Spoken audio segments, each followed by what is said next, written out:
Welcome, I'm Dragon, and today I will be creating a wrecking ball. Yeah, that's right, a wrecking ball.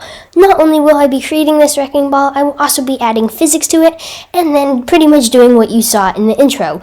And if you would like to follow along a little bit during the physics section, I will be sort of explaining what I'm doing. So if you want to build one for yourself, then feel free. But I'm first going to model the wrecking ball model type thing before I do that. So without any further ado, let's get into making this wrecking ball.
And there we have it. I can now move on to physics with the chains, and literally for the chains I literally just hit rigid body and changed nothing other than the collision shape and change that to mesh.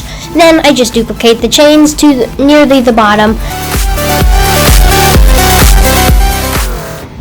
And when I play this back, the chains just fall, and that's because I forgot to add rigid body to the main crane holder thing and changing the type to passive and changing it to mesh again. And then when I play it back from there, it does exactly what I expected other than this wobbly motion, and that's just because the scale is off.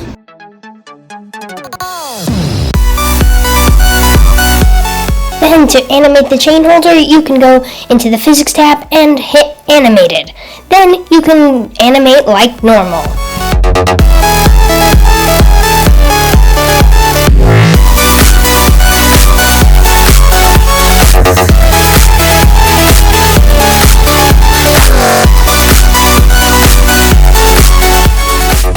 Then to add the main wrecking part, the ball, we can go into edit mode on the bottom chain. Then, I personally didn't want to move the ball where I wanted it, so I moved the cursor to selected when I was selecting the chain in edit mode.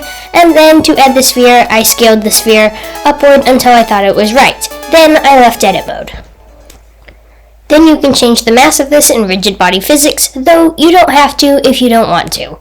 And like me, I went a little too high and caused it to break the chain, like you will see in just a sec. And because it broke the chain, I had to scale it a little bit and change the mass of it.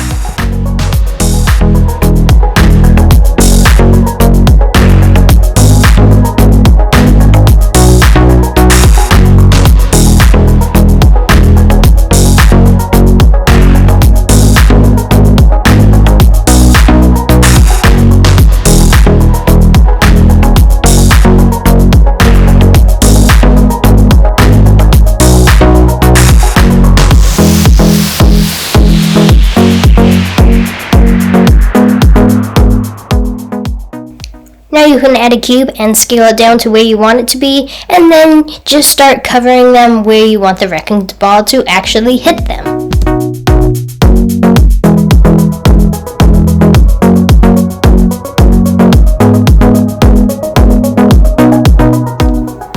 Now you can select that cube and go in and change that cube to the mass that you want and change the shape to box. And once you have that done, you can go and select the rest of the cubes. Make sure to select the cube you just tweaked, and once you have that as the active selection, go to Object, Rigid Body, and Copy from Active. This will make it so all those cubes have the same rigid body settings, which is helpful because now you can play back your animation and it should look better.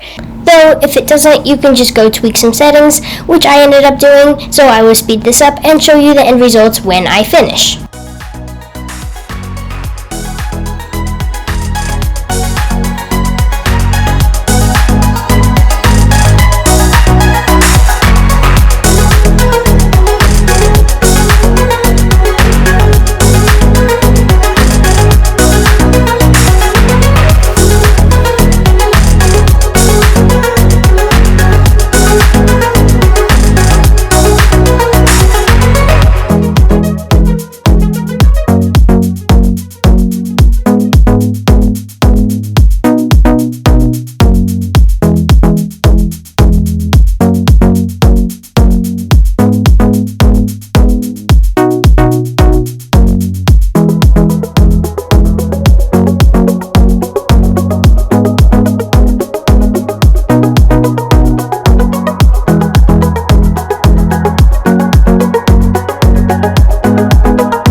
So that first one I felt was okay, but I kind of wanted the blocks to go shattering, like this one, which this one seemed way more satisfying, at least in my opinion. So I hope you like these ones, and I also have a few images of just cool images that I rendered while I was doing this, and another thing to note is that this is done in Eevee, and actually changing this to cycles didn't actually look very good, so this was more of an Eevee render. But I hope you enjoyed it, and hopefully I'll see you in the next one. I'll end it with some images. Bye!